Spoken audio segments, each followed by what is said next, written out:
जय जगन्नाथ। नमस्कार दर्शक बंधु, सिद्धार्थ उत्सवर स्वतंत्र कार्यक्रम माँ सरस्वती महिमा को आपण मानक स्वागत। दर्शक बंधु, माँ सरस्वती पूजा एवं कहानी को नहीं अनेक कथा रही आमर शास्त्र मतरे। शास्त्र अनेक कथा अच्छी कि अनेक कथा मध्य एमती एक कथा अच्छी माँ कथा जो माँ को आम पूजा कले आम जीवन में कौन पाई था। समस्ते आम जाचु माँ सरस्वती को आराधना कले माँ सरस्वती आम कंठरे बसती, आमर बाणी मधुर होता है, मूर्ख मध्य पंडित होता है। से ही भाव में माँ सरस्वती कथा एवं कहानी जानिबा हेले से कहानीटी हूँ क्या जानी कालिदास जे मूर्खरू पंडित होते केमिति पंडित हेले, कहीं पंडित हेले, कौन पाई से पंडित हेले, को परिस्थिति पड़ी से पंडित हेले। सत्य कौन जड़े मूर्ख पंडित हो पारे? आपण मानक मध्य प्रश्न आसूची, मो मन से प्रश्न आसूची। किंतु ये एमिति एक माँ कांपिल्य वासिनी जगत जननी माँ सरस्वती जहाँ कंठरे थरे बसी जाती, बाणी मधुर हो जाए, मूर्ख मध्य पंडित हो जाए। आज से माँ सरस्वती कहानी कौन रही आग को आसतु शुणा नमिता अग्रवाल कंठर।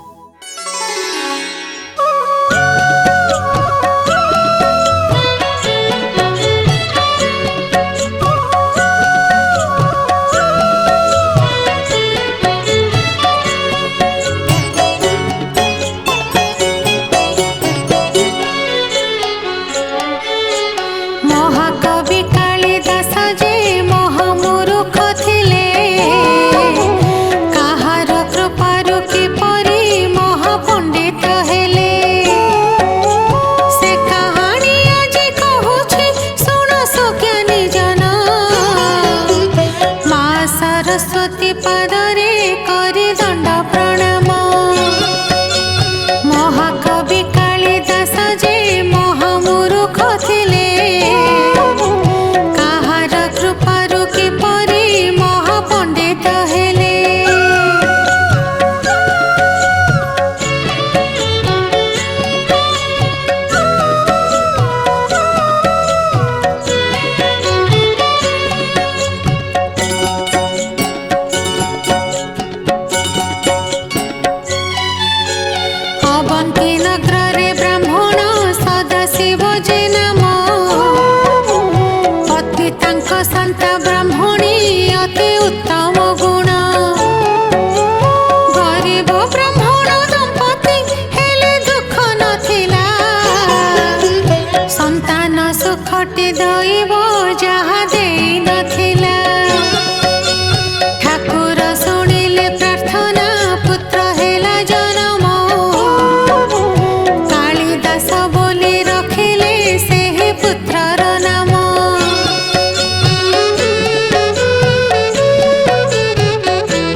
दर्शक बंधु माँ सरस्वती पूजा आराधना आम कर माँ सरस्वती को आराधना करी प्रार्थना करी मूर्ख कालिदास मध्य पंडित होते विद्वान होते सतरे कौन माँ को आराधना करी कालिदास पंडित होते आपण तो शुणिले कहानी माध्यम रे आपण को ता मध्य मु बुझे दूची ब्राह्मण परिवार स्वामी स्त्री ब्राह्मणकर नाम थिला सदाशिव तांकर ब्राह्मणी पत्नी स्वामी स्त्री खुशी रे रहउतिले सबुठार बड़ दुखर कथा हला संतानटे तांकर नथिला अनेक पूजा पाठ करूथांती तथापि संतानटे तांकर हेला नाही केते जप तपस्या दान धर्म करिबा परे संतानटी हेले ब्राह्मण जनक एते खुशी विभोर हेले पुअर नाम रखिदेले कालिदास कालिदास दिनकु दिन बड़ हैला छोट पिलारू युवक मध्य से हैला किंतु आपण माने जानिथिबे पिलाटीए बड़ हैला परे विद्यालय को जाइथानी पाठ पढ़िबा पई शिक्षक माने पढ़ाई थांती सेतेबेले जुगरे जहाँ को कहते अवधान बोली आमे कहिताउ कालिदास जाइथानी पाठ पढ़िबा पई किंतु से तो मूर्ख कौन सी पाठ साठरे तांकर ना गंध नाही किछि पाठ पढ़िबा पई से चिंता मध्य करंती नाही आकु मार ताकु धर एहीपरि भलिया लीला करंती जहाँ को पाते ताकु बाड़ाती काहारी कथा से शुणती ना अवधान कथा मध्य शुणती ना निजे तो पाठ पढ़िले ना जेते पिला मध्य पाठ पढ़ा को आसी समस्त को से खराब मार्ग रे जीवाई मध्य उपदेश देले दिनकर कथा अवधान मन मन चिंता कले ये एमिति एक पिला मुंडरे किछि नाही तार मुंडरे केवल तार गोबर ही गोबर अच्छी जहाँ पढ़ेला बेलू ताहा तो मन रखु नहीं एमिति पिला को जदि मु पाठ पढ़ेबी मु बदनाम हो कालिदास को सेहीपरि भाव में अवधाने विदा करदेले तुमर आउ पाठ हेब ना कि साठ हेब ना तुमे आज ठारू बही कि बांधी बुंधी किरी घरे जाओ रुह विदा करदेले बाप माँ को आसी अवधान कहले तुम पुत्र को मो पाखु पठेब ना एमिति छात्र मोर आवश्यक ना एमिति छात्र जदि मु पाइबी मोर अन्य छात्र गुड़ाक सब खराब हो निजे तो पाठ पढ़ू ना अन्य पिला को खाली केवल मारधर ही करुच्ची बापा माँ मैंने बड़ दुखरे रहिले एमिति पिलाटे भगवान आमको देल सारा संसार रे चहल पके देलानी ए पिलाटी भल पिला नुह पुणी मूर्ख पिलाटी आमको देल पाठ साठरे ना गंध ना आपण मैंने चिंता कले पिला जदि पाठ न पढ़े आपण मानकर मन कौन भल रहिबो आपण माने व्यतिव्यस्त हो जाउछन्ती पिला मोर पाठ पढ़ू ना भल मनीष मध्य हो नहीं पाठ न पढ़िला नहीं भल मनीषटी हवा तो दरकार पाठ तो ता भाग्य अनुसार जहाँ थिबो पढ़िबो चेष्टा तो करिबो कर्म तो करने को पड़ो हेले सबुठारु बड़ कथा होउची बापा माँ पाई पिलाटे जदि भल मनीषटे हुए सेतिकी भी दरकार होता है किंतु कालिदास तो सेमिति पिला नुह ना भल पाठ पढ़े ना भल पिलाटे आगो को कौन रही कालिदास कथा आसतु शुणा नमिता अग्रवाल कंठर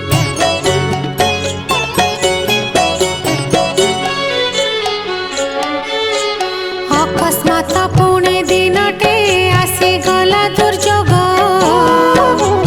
सदाशिव अवशेषरे देह करिले त्याग शांता कले चिंता किपरि चलाइबे संसार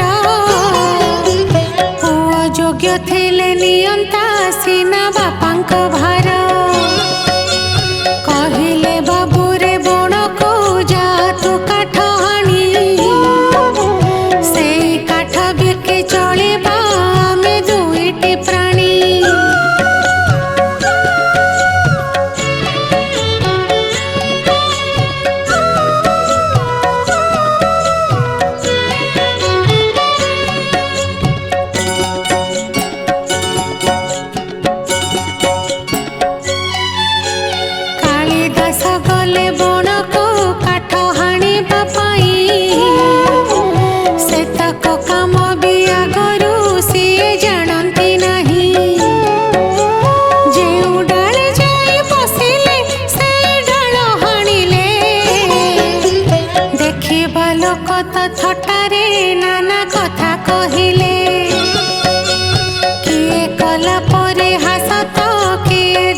ପିଲାର ଦୁଃଖରେ ଦୁଃଖୀ ହୋଇ ବାପା ମା ମାନେ ଦୁଃଖୀ ହେଇଗଲେ, ବ୍ୟତିବ୍ୟସ୍ତ ହେଇଗଲେ ବାପା ମା ମାନେ। କ'ଣ କରିବୁ, ଆମର ଏମିତି ପିଲାଟେ ଭଗବାନ ଆମକୁ ଦେଲ, କୋଳରେ ତ ପିଲାଟିଏ ନଥିଲା। ଆମେ ଆପଣଙ୍କୁ ତପସ୍ୟା କଲୁ, ଜପ କଲୁ, ନାମ ଧରିଲୁ, କେତେ ପୂଜା ପାଠ କରିବା ପରେ ଆପଣ ଆମକୁ ପୁତ୍ରଟିଏ ଦେଲେ। ହେଲେ ଏମିତି ପୁତ୍ରଟିଏ ଦେଲେ ଯାହାକି ମୂର୍ଖ ତ ମୂର୍ଖ, ପାଠ ଶାଠରେ କିଛି ମଧ୍ୟ ତାର ନାଁ ଗନ୍ଧ ନାହିଁ, ନିଜେ ପାଠ ପଢ଼ିଲା ନାହିଁ କି କାହାକୁ ମଧ୍ୟ ପଢ଼େଇ ଦେଲା ନାହିଁ, ଯାହାଫଳରେ ଅବଧାନ ଆଣି ତାକୁ ଘରେ ଛାଡ଼ି ଦେଇଗଲେ। ଏଇ କଥାକୁ ବାପା ମନେ ମନେ ଚିନ୍ତା କରୁଥାନ୍ତି। କାଳିଦାସଙ୍କ କଥାରେ ଚିନ୍ତା କରି ସେ ନିଜେ ମଧ୍ୟ ଦୁଃଖୀ ହେଲେ। କିଛି ଦିନ ଗଲା ପରେ ସେ ନିଜେ ମୃତ୍ୟୁବରଣ କଲେ, ଆଖି ବୁଜିଦେଲେ। ମନେ ମନେ ଚିନ୍ତା କରି କାଳିଦାସଙ୍କର କଥାକୁ ସେ ଭାବନା କରି ସେ ମୃତ୍ୟୁବରଣ କଲେ। ମା ଦୁଃଖରେ ଚାହିଁ ରହିଥାନ୍ତି, ମୋର ସ୍ୱାମୀ ତ ଚାଲିଗଲେ, ଏବେ ମୁଁ କ'ଣ କରିବି, କେମିତି ବଞ୍ଚିବି? କିଛି ଦିନ ଗଲା ପରେ ମା ବଞ୍ଚିବା ପାଇଁ ଚେଷ୍ଟା କଲେ। ଜୀବିକା ତ ବଞ୍ଚିବାକୁ ପଡ଼ିବ, ଜୀବିକା ନ ରହିଲେ ଆପଣ ଚଳିବେ କେମିତି? ଅର୍ଥ ଯଦି ହାତକୁ ନ ଆସେ ଆପଣ ବଞ୍ଚିବେ କେମିତି? ଖାଇବେ କ'ଣ, ପିନ୍ଧିବେ କ'ଣ? କାଳିଦାସଙ୍କର ମା ମନେ ମନେ ଚିନ୍ତା କଲେ, ସିଏ ସିନା ଥିଲେ ରୋଜଗାର କରୁଥିଲେ, ଏବେ ମୋତେ ରୋଜଗାର କରିବାକୁ ପଡ଼ିବ। କାଳିଦାସଙ୍କୁ ପାଖକୁ ଡାକି କହିଲେ, ବାବାରେ ତୁମେ ତ ପାଠ ପଢ଼ିଲ ନାହିଁ, ମୂର୍ଖ ବୋଲି ସମସ୍ତେ ଜାଣିଲେ, ହେଲେ ଆମକୁ ବଞ୍ଚିବାକୁ ପଡ଼ିବ। ବାବା, ଆଜିଠାରୁ ମୁଁ ଜଙ୍ଗଲକୁ ଯିବି, ସେଠାରେ କାଠ ହାଣିବି, ତୁମେ ମୋତେ ମଧ୍ୟ ସେଇ କାମରେ ସାହାଯ୍ୟ କରିବ। ଯେଉଁ କାଠ ଆଣି ଆମେ ବଞ୍ଚିବା ଏବଂ କାଠକୁ ମଧ୍ୟ କିଛି ବିକ୍ରୟ କରିବା, କିଛି ଅର୍ଥ ଆସିଲେ ସେଇ ଅର୍ଥରେ ଆମେ ଚଳିବା। ମାଆଙ୍କ କଥାରେ କାଳିଦାସ ମଧ୍ୟ ଗଲେ ବଣକୁ। ସବୁଠାରୁ ବଡ଼ ବିଚିତ୍ର କଥା, ଯେ ମୂର୍ଖ, ଯେ କିଛି ଜଣା ନାହିଁ, ସିଏ କେମିତି ଜାଣିବ କାଠ କେମିତି ହଣାଯାଏ? ମା ଚାଲିଲେ ଅଲଗା ଏକ ଗଛ ପାଖକୁ କାଠ ହାଣିବା ପାଇଁ। କାଳିଦାସକୁ ବତେଇ ଦେଇଗଲେ, ଏଇ ଗଛର କାଠଟା ତମେ ହାଣୁଥାଅ। କିନ୍ତୁ ଏମିତି ଏକ ମୂର୍ଖ ସିଏ, ଯେଉଁ ଡାଳରେ ବସିଛନ୍ତି ଅଗ୍ରଭାଗରେ ମୂଳକୁ ହାଣୁଛନ୍ତି। କିଏ ସିନା ମୂଳରେ ବସି ଅଗ୍ରଭାଗକୁ ହାଣନ୍ତି, କିନ୍ତୁ ଏମିତି ଏକ ମୂର୍ଖ ଅଗ୍ରରେ ବସି ମୂଳକୁ ହାଣୁଛନ୍ତି। ବାଟରେ ଯାଉଥିଲେ ବାଟୋଇମାନେ ସମସ୍ତେ ଦେଖିଲେ, ଇଏ ଏମିତି ଏକ ମୂର୍ଖ ଅଗ୍ରରେ ବସି ମୂଳକୁ ହାଣୁଛି, କିଏ ସିନା ମୂଳରେ ବସି ଅଗ୍ରକୁ ହାଣିଥାଏ। ଇଏ ତ ସବୁଠାରୁ ମୂର୍ଖ, ଇଏ ତ ଯେଉଁ ଡାଳକୁ ହାଣୁଛି ସେଇ ଡାଳ ହାଣିବା ପରେ ଇଏ ନିଜେ ତଳେ ପଡ଼ିବ। ସମସ୍ତେ ଦେଖି ହସି ହସି ଚାଲି ଯାଉଥାନ୍ତି, କେତେ ପରିହାସ କରି। ତାପରେ ଆଗକୁ କ'ଣ ରହିଛି କଥା, ଆସନ୍ତୁ ଶୁଣିବା ନମିତା ଅଗ୍ରୱାଲଙ୍କ କଣ୍ଠରୁ।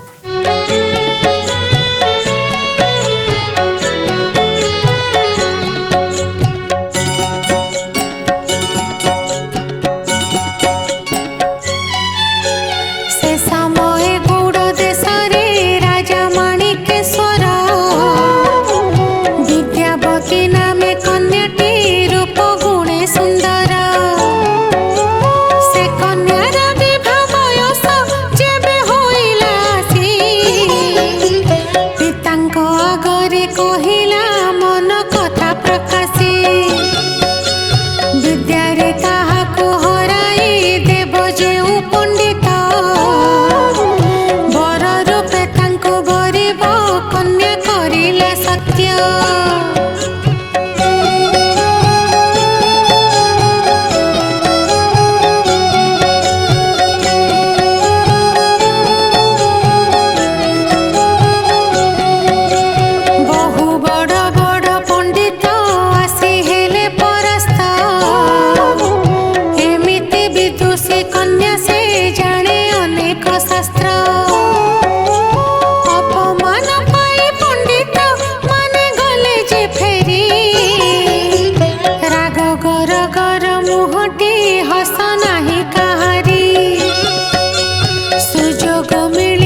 ଏମିତି ଏକ ମୂର୍ଖ କାଳିଦାସ ଡାଳ ଅଗ୍ରରେ ବସି ମୂଳକୁ ହାଣୁଥାନ୍ତି।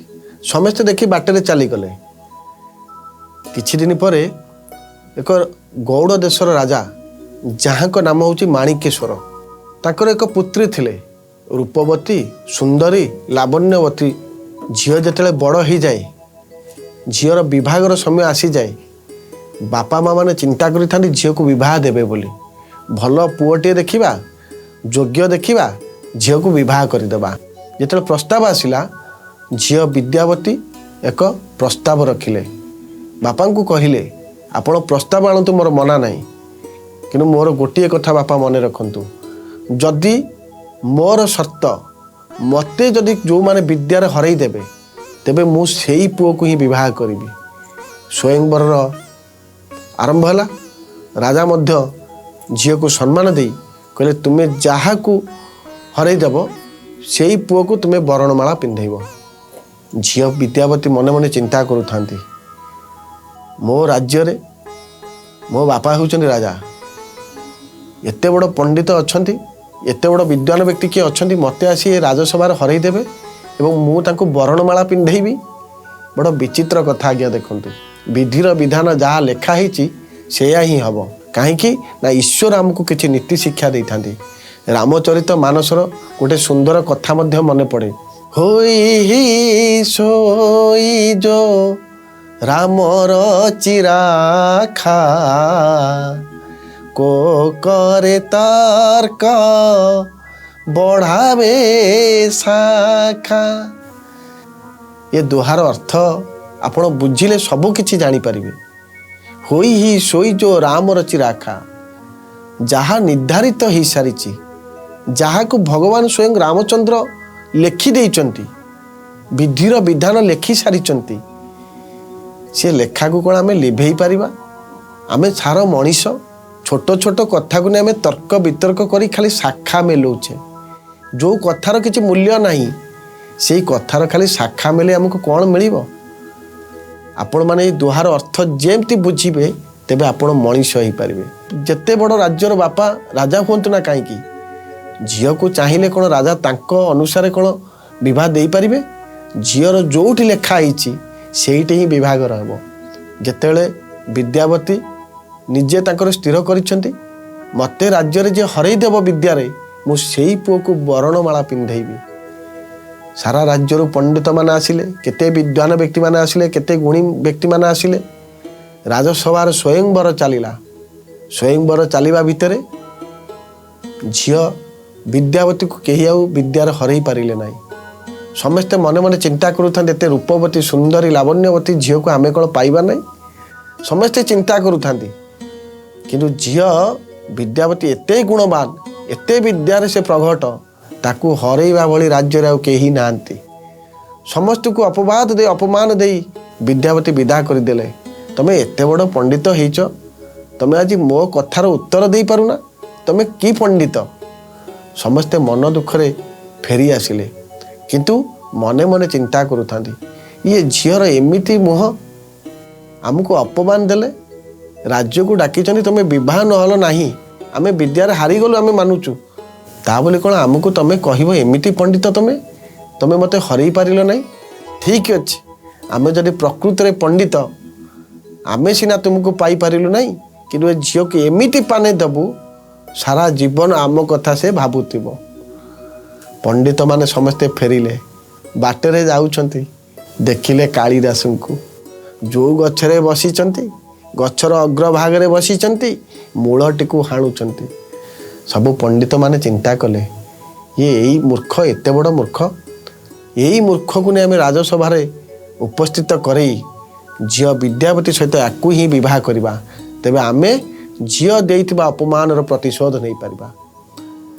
ସମସ୍ତେ କାଳିଦାସଙ୍କୁ ପାଖକୁ ଡାକିଲେ ଏବଂ କଥା ମଧ୍ୟ କହିଲେ। ଏବଂ ସେଇ କଥା କ'ଣ ରହିଛି କାହାଣୀ, ଆସନ୍ତୁ ଶୁଣିବା ନମିତା ଅଗ୍ରୱାଲଙ୍କ କଣ୍ଠରୁ।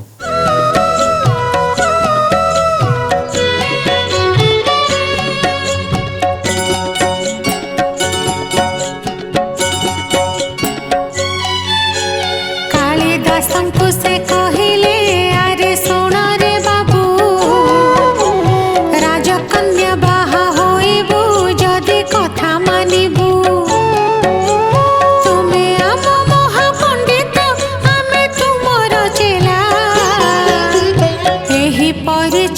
देवा जे जाई सेठाको भला राजकन्या प्रश्न शुणिण तू ही हेबु मौन इशारा रे दबु उत्तर निश्चय जीतिबु जाण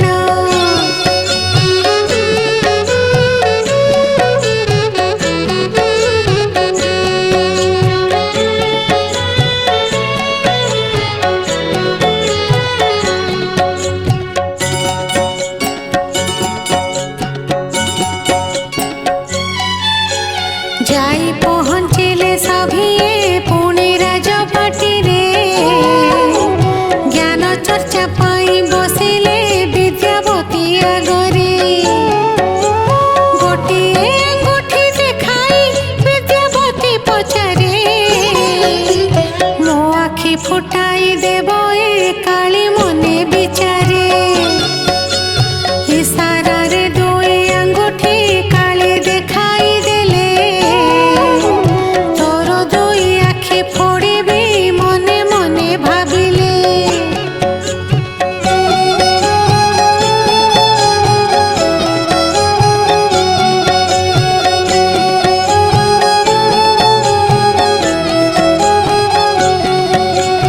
एक अंगूठीर मानेटी हेला एकई ब्रह्म द्वितीय नास्ति अर्थटी बुझिछन्ति ब्राह्मण प्रकृति पुरुष जाति जे सही एक ब्रह्मरु दुईटी इशारा करिले तेणु पंडित गुरु विद्यावती एबे देखाई देले तिनी अंगूठी त्रिगुणर संकेत देले उत्तर को अपेक्षी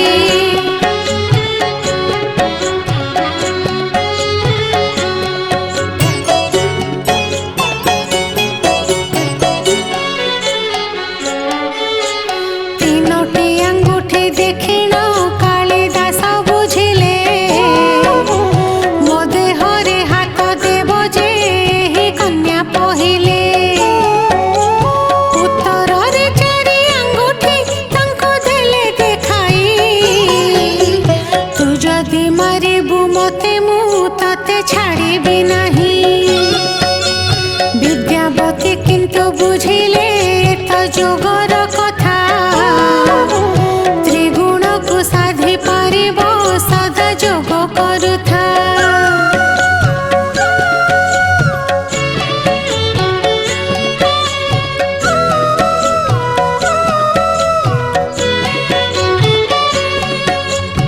महापंडित विद्वान माने देखिले बाटरे जाऊ जाऊ कालिदास को मूर्ख व्यक्ति जेतेले गछर डाଳରେ बसिछि के सिना मूଳରେ बसी अग्र को हाणी थाए किंतु ये एमिति एक मूर्ख जे अग्र रे बसी मूल को हाणुछि कालिदास को जेतेले विद्वान माने कहिले तुमको राजकन्या सहित विवाह करदेबू किंतु आमको गोटे कथा मानिबा को पड़िबो कौन आम कथा मानिबो ना आमे हेबु तुमर चेला तुमे हेबो आमर महापंडित आमे हेबु तुमर शिष्य किंतु जेतेले राज दरबार जाई पहुँचब सेठारे उत्तर रखिब नीरव होई पाटी खोलिब नाही आमे जेमिति कहबू यदि आम कथा को तुम सेमिति मानिब तेबे तुम राजकन्या को पाइब कालिदास मने मने चिंता कले मु तो मूर्ख जदि मो भाग्य अच्छी राजकन्या को मु पाइबी मु कहीं ये सुजोग हाथ छड़ा करी महापंडित मानक कथारे कालिदास खुशी हो गले आहा सारा संसार मते मूर्ख कहूँ आज जदि मु ये राजकन्या को पाइजिबी सारा संसार कौन मत मूर्ख कह जिते राजांकर मु जोई हेबी आउ कौन मत किए मूर्ख कहे समस्ते मत दंडवत करेंगे कालिदास मने मने खुशी हेले विद्वान मान को कहले आपण मैंने जमीती कहे मुझे कथार राजी विद्वान मैंने खुशी हो गले पंडित गण मैंने आज एमती एक मूर्ख को आम राजदरबार छिड़ाई विद्यावती सहित या ही बह कर कालिदास को साथी नहीं चलिए राजदरबार पहुँची गले महाराज पाखे महाराज आपणकर पुत्री कहते ना राज्य रे कई पंडित नाहंती किंतु आम एमती पंडित आनीचु जी कि आमर गुरु से आम सहित आसीपारि नथिले किंतु वर्तमान परिशेष आपण झील को हरइवाई आम आमर गुरु को आणिक आसीचु आपण झील को डाकतु वर्तमान विद्या चर्चा आरंभ हेब जदि आपण झील को आमर गुरु हरई दियंती तेबे आपण झील आम गुरु को बरणमाला पिंधे देवे। राजा डाकीदेले झील को विद्यावती राज दरबार छिड़ा ही गले। कालिदास को देखी चाही रहिले मने मने चिंता करुथांती एते पंडित माने हारिकरी पळेले राज दरबार रो ये कौन आसीचंती पुणी तांकर गुरु मते हरइबे। झीर मनरे किंतु गर्व थाए मते हरइबा भली राज्य रे केही नांती। विद्या चर्चा आरंभ होला कालिदास छिड़ा ही थांती। विद्या चर्चा रे झील विद्यावती देखेले गोटी आंगुठी मूर्ख कालिदास देखेले दुईटी आंगुठी। दुईटी आंगुठी देखे कालिदास मने मने कौन चिंता करूथांती जानिचंती तू मते गोटे आंगुठी देखौछु मोर आखि फुटेई देबू बोली काहेकि ना से मूर्ख से जहा तांकर विचार कले तू जदि मोर गोटे आंगुठी फुटेई देबू मु दीटा आंगुठी तो आखि दीटा को फुटेई देबी। किंतु विद्यावती कौन भाविले मु गोटे आंगुठी देखैली ये होची एक ब्रह्म। कालिदासंकर दुईटी आंगुठी को समस्ते पंडित माने बुझेइले कौन राज दरबार रे ना प्रकृति पुरुष। कालिदास आउ किछि कहू नथांती काहेकि ना तांकु विद्वान माने कहिचन तमे चुप होई बसिबो केवल नीरव रे उत्तर देव। कालिदास जेतले दुईटा आंगुठी देखै देले पंडित गण माने राज दरबार रे बुझेइले एक हेउची ब्रह्म दुईटा हेउची प्रकृति पुरुष। झियो विद्यावती तीनोटी आंगुठी देखेले कालिदास को। कालिदास देखले जेतले झियो विद्यावती मते तीनोटी आंगुठी देखौचंती कालिदास देखेले चारिटा आंगुठी मने मने चिंता करूथांती तू जदि मते मारिबू मु मध्य तते छाड़ीबी नहीं काहेकि ना ये तो मूर्ख ना ये आ कोनटा बुझी पारिबे।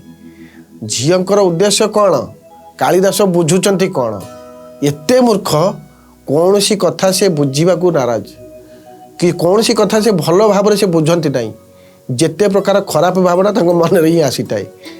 विद्यावती तीनोटी आंगुठी जेतले देखैले कालिदास कहले तुमे मते तीनटा आंगुठी देखोचे जे मारिबो बोली चारि आंगुठी देखै कहले मु तुमको छाड़ीबी नहीं। किंतु विद्यावती मने मने बुझिले जे तीन आंगुठी होची तीनोटी गुण सत्य रज तम। कालिदासंकर चारोटी आंगुठी देखी विद्यावती मध्य बुझीगले चारि जुगरे आमे एई त्रिगुण को साधि परिबा जप एवं जोग द्वारा तेबे जाई आमर जीवन धन्य हेबो। तेबे आसंतु शुणिबा आगु को कौन रही कहानी नमिता अग्रवाल कंठरू।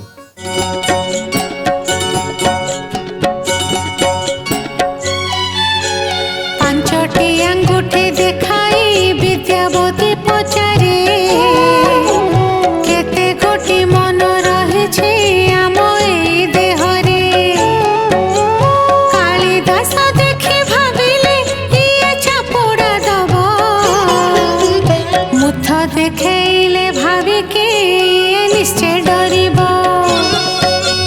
विद्यावती किंतु बुझंती परमात्मा चिन्हिले पांच मन नियंत्रण रे रही थांती भले।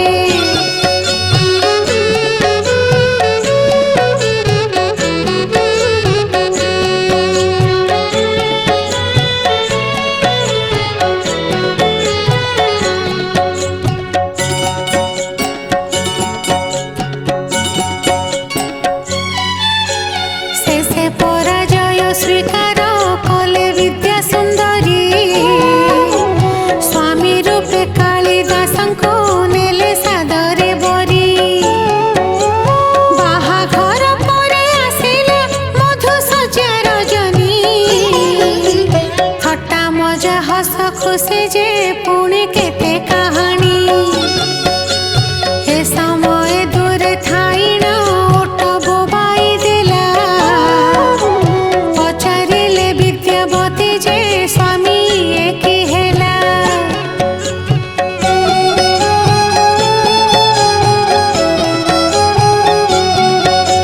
कालिदास राज दरबार रे छिड़ा ही रही थांती। झियो विद्यावती देखेले पांचटा आंगुठी। विद्यावती प्रश्न थिला आम देहरे केतोटी मन अच्छी पांचटी मन कौन कौन अच्छी। विद्यावती पांचटी आंगुठी देखी कालिदास देखेले गोटे मुठा मने मने चिंता करूथांती कालिदास ये कौन मते पांचटी आंगुठी देखैलाणी कहलाणी जाबुड़ा मारिबो मु कौन छाड़ीदेवी मु तते मुठी मारिबी। कालिदास जेतले मुठी देखै देले झील विद्यावती खुशी हो गले जे 5 मन को जदि नियंत्रित करने दरकार होता है आवश्यक पड़ी था तेज आमको मुठी बांधवाई पड़ी था एकजुट होगापाई पड़ी था मन को नियंत्रण करने आमको निहाती साधना आवश्यक होता है। विद्यावती खुशी हो गले कहले तो सबुठ बड़ पंडित मोर सबू कथा को से ठीक ठीक उत्तर दे पारे बापा को कहले मते यही पुओ सहित विवाह करई दिंतु सांगे सांगे राज दरबार रे कालिदास को झील विद्यावती बरणमाला पिंधे देले। कालिदास खुशी हो गले जेते पंडित माने थिले समस्ते खुशी हो गले कहले जा हो महाराज आपण को झील को आम एक भल पंडित सहित विवाह कर पारिलु आपण एथर निश्चित रुहतु आपण को झील बहुत भलरे रहिबो।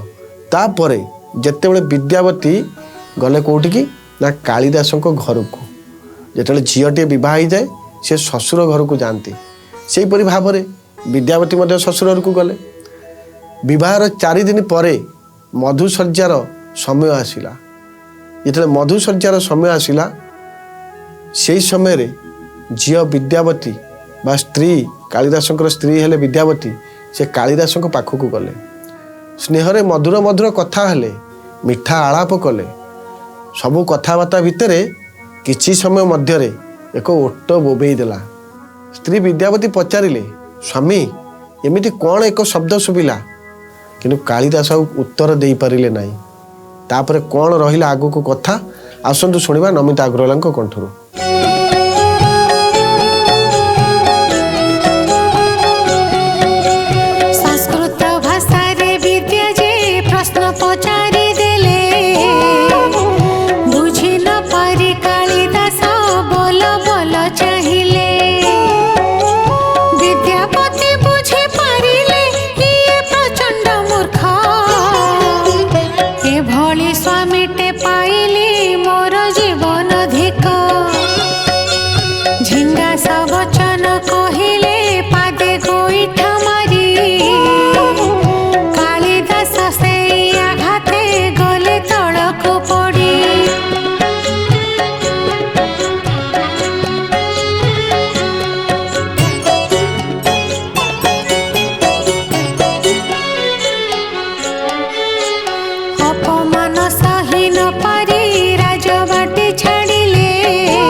मधुसज्जार दिन कहले स्वामी स्त्री संपर्क मधुर हम सबू कथा निज निज भितर बांटे प्रेम भाव वृद्धि हेब।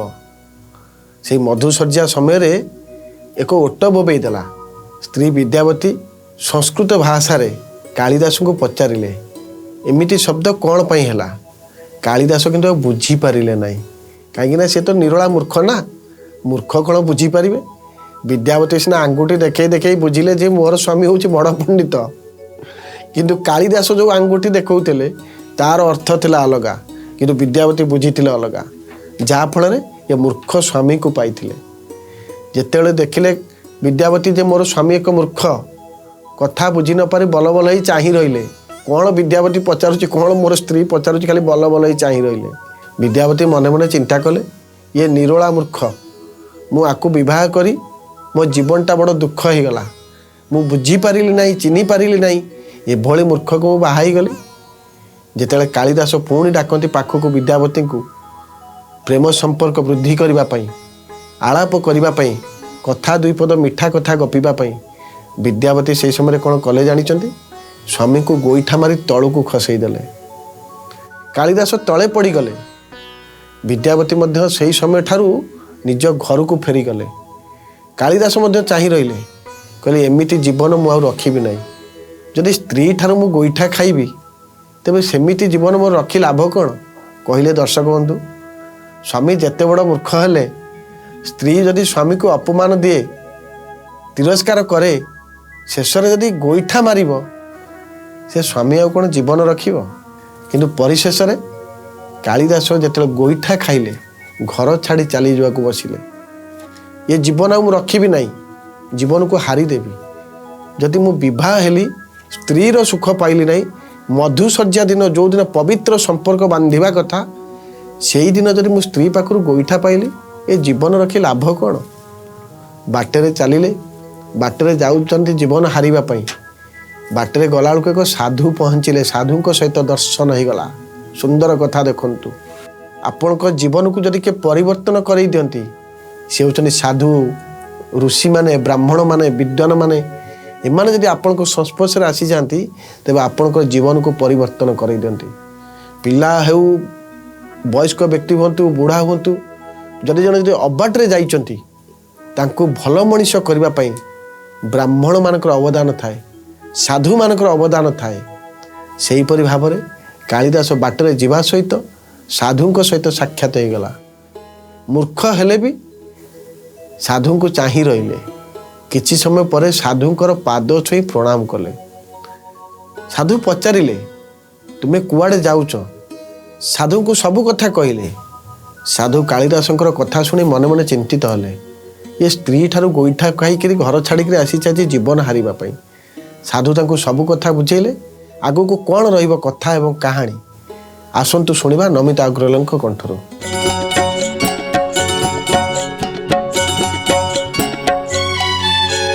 ସମାଧାନ ନୁହ ବାବୁରେ ପ୍ରାଣ ତ୍ୟାଗ କରିବା, ଆତ୍ମହତ୍ୟା ମହାପାତକ ସେ ତ ନର୍କକୁ ଯିବା। ଜ୍ଞାନଦାତ୍ରୀ ସରସ୍ୱତୀଙ୍କୁ ତୁହି କର ପୂଜନ,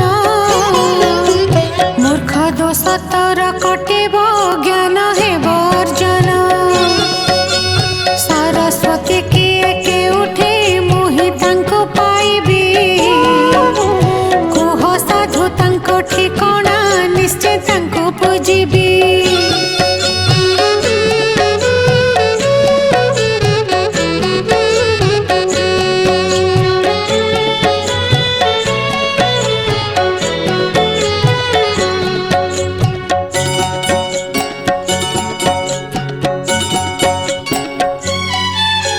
ସାଧୁ କହୁଛନ୍ତି ବାବୁରେ ନାକ ସିଧା ତୁ ଯିବୁ, ଯେତେ ବାଧା ଆସୁ ଟିକେ ବି ବାଟ ଭାଙ୍ଗି ନ ଯିବୁ। ନାକ ସିଧା ଗଲେ ପାଇବୁ ମା ସରସ୍ୱତୀଙ୍କୁ, କାଳିଦାସ କଲେ ଗମନ ଦେଖି ନାକ ସିଧାକୁ। ବାଟେ ଯାଉ ଯାଉ ପଡ଼ିଲା ଏକ ବିରାଟ ନଈ, ଏପଟ ସେପଟ ଯିବୁନି ସାଧୁ ଅଛନ୍ତି କହି।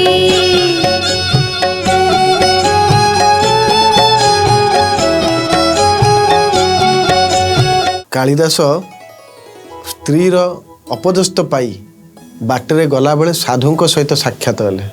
ଜୀବନ ହାରିଦେବେ ବୋଲି କଥା ମଧ୍ୟ ରଖିଲେ। ସାଧୁ କିନ୍ତୁ କାଳିଦାସଙ୍କର କଥା ଶୁଣି ମନେ ମନେ ଚିନ୍ତା କଲେ, ଆରେ ଏଡ଼େ ବଡ଼ ମୂର୍ଖ ତୁମେ, ଜୀବନ ହାରିଦେବ କହୁଛ? ଜୀବନ ହାରିବା କ'ଣ ସମାଧାନର ରାସ୍ତା? ଆରେ ଜୀବନ ହାରିଦେଲେ ତୁମେ ଆଉ ଜନ୍ମ ପାଇବ ନାହିଁ, ଜନ୍ମାନ୍ତର ଯାଏ ତୁମେ ଘୁରି ବୁଲିବ, ତୁମେ ଆଉ ମୋକ୍ଷ ପାଇବ ନାହିଁ। ଜୀବନ କେବେ ହାରିବା ଆବଶ୍ୟକ ନାହିଁ। ସାଧୁଙ୍କୁ ପଚାରିଲେ କାଳିଦାସ, ବିବାହ ହେଲି, ସ୍ତ୍ରୀ ରୂପରେ ଗ୍ରହଣ କଲି, ମଧୁଶଯ୍ୟା କରିବି ବୋଲି ଆଶା ରଖିଥିଲି, ସ୍ୱାମୀ ସ୍ତ୍ରୀର ସମ୍ପର୍କ ରଖିବି ବୋଲି ଆଶା ବାନ୍ଧିଥିଲି। ମଧୁଶଯ୍ୟା ଦିନ ସ୍ତ୍ରୀ ମୋତେ ଗୋଇଠା ମାରିଲେ। ଆଠାରୁ ଆଉ ବଡ଼ ଦୁଃଖର କଥା କ'ଣ ଅଛି ସାଧୁ ମହାରାଜ? ସାଧୁ ବୁଝେଇ ଦେଲେ, ଯାହା ଘଟିଗଲା ଘଟିଗଲା, କିନ୍ତୁ ତୁମେ ଯେଉଁ ଆତ୍ମହତ୍ୟା କରିବା ପାଇଁ ଆସିଛ, ତାହା ସମାଧାନର ବାଟ ନୁହେଁ। କାଳିଦାସ ପଚାରିଲେ ସାଧୁଙ୍କୁ, ତେବେ ମୁଁ କ'ଣ କରିପାରିବି? ମୁଁ ତ ମୂର୍ଖ ବ୍ୟକ୍ତିଟିଏ, ମୁଁ ମୂର୍ଖ ମଣିଷଟିଏ, ସାରା ସଂସାରରେ ଚହଳ ପଡ଼ିଛି, ମୋ ଠାରୁ ମୂର୍ଖ କେହି ନାହାନ୍ତି। ପରିଶେଷରେ ସ୍ତ୍ରୀ ମଧ୍ୟ ମୋତେ ଛାଡ଼ି ଦେଇ ଚାଲିଗଲେ। ସାଧୁ ପଚାରିଲେ, ଠିକ୍ ଅଛି, ତୁମକୁ ଗୋଟେ କଥା କହିବି, ତୁମେ ସେ କଥା କରିପାରିବ? କାଳିଦାସ ସେହି ସମୟରେ ସାଧୁ ମହାରାଜଙ୍କୁ କହିଲେ, ହଁ ଆଜ୍ଞା, ଆପଣ ଯାହା ନିର୍ଦ୍ଦେଶ ଦେବେ ମୁଁ କରିବି। ठीक अच्छे तुम मूर्खरू पंडित हो पार कि गोटे कथा कहबी से कथा को करने को पड़ो। साधु महाराज कहले कालिदास को वर्तमान यही बाटे गला बेले तुम सीधा सीधा जीव माँ सरस्वती को आराधना करने को पड़ो। कालिदास पुणी पचारुचंडी महाराज मु माँ सरस्वती को पाइबी केमिति कोठी पाइबी केउ रूप में मु पाइबी। साधु महाराज कहले सबू कहबी टिके धैर्य धर। साधु कहले तुमे यही सीधार जीव नाक सीधार जीव बाटर जेते बाधा विघ्न आसु कुआड़े जीव ना नाक सीधार गले तुम्हें माँ सरस्वती को पाइब। कालिदास मने मने चिंता कले साधु कथा तो केबे मिथ्या हुए नहीं आ साधु जदि कहिचनी मु काहीकि करबी नहीं मु माँ सरस्वती को देखा करबा पई जीवी। जेतेबेले साधु कहिकरी चली गले कालिदास आगु को चलिले। आगु को जाऊ जाऊ जाऊ जाऊ मने मने चिंता करुचंती साधु महाराज मना करिसेंती कुआडे एपट सेपट जीवा पई सीधा जीव। कालिदास तो मूर्ख व्यक्ति ना सी कौन जानिबे नाक सीधार जेतेबेले जाउचंती देखिले बाटरे एक नई पड़िला। कालिदास कौन कले जानिचंती मूर्ख हेले मध्य साधु को कथा को मानी नई भितरे पशिगले। साधु किंतु ताऊ कहि नथिले जे नई भितरे जीवा पई साधु कहिचंती रास्ता सीधा पड़िछि रास्तार जीव किंतु आपण माने जानि ना बाटरे गलाले रास्ता सीधा पड़िले भी पुणी टिके बंकेई जाइथाय। से बंकेइबार अर्थ कालिदास बुझिले जे एटा सीधा नुह किंतु सीधाटा कौन पड़िछि ना नई पड़िछि। कालिदास से नई भितरे पशिले पशु पशु पशु पशु अधा नईरे पशिगले पानी बेक जाए हो गला पाटी जाए हो गला आउ अल्प बाकी अच्छी नाक बढ़िया एते बड़ मूर्ख सी जानी ना पानी रे पशिला पर अवस्था कौन हम ये नईरे केते पानी कौन ताकू से जना नहीं। साधु कही से चली जिते नई अधारे पहुँची गले नाक बुड़ीवा को अल्प समय अच्छी माँ सरस्वती चिंता कले ये तो बुड़ी जीव ये बुड़ीगला पर मु कौन आउ पाइबी से मूर्ख बोली मते खोजुची मनरे भावना एमिति धरिची एमिति विश्वास सहित बांधी रखी मते से खोजुची पाइब बोली। माँ सरस्वती सम्मुख में छेड़ा हो गले प्रकट हो गले कालिदास को दर्शन देले कहले धन्य तुम्हें तुमको मु परीक्षा करुଥିଲି तुमर प्रकृतर श्रद्धा भक्ति विश्वास मो प्रति अच्छी कि नहीं तुम्हें मूर्ख हो पार कि तुम भलिया भक्त पाइबा सबुठारु बड़ कष्ट। कालिदास कहले माँ मु तो एते बड़ मूर्ख केही मते ग्रहण करूना सारा संसार चहल पड़ुची मु मूर्ख मु कौन पे एते बड़ मूर्ख होईची मु कौन विद्वानटे हेई पारिबिनी मु कौन पंडितटे हेई पारिबिनी। तापर कालिदास कौन कले आसंतु शुणिबा नमिता अग्रवालଙ୍କ कंठରୁ।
सरस्वती चरणे कर कोटि प्रणाम।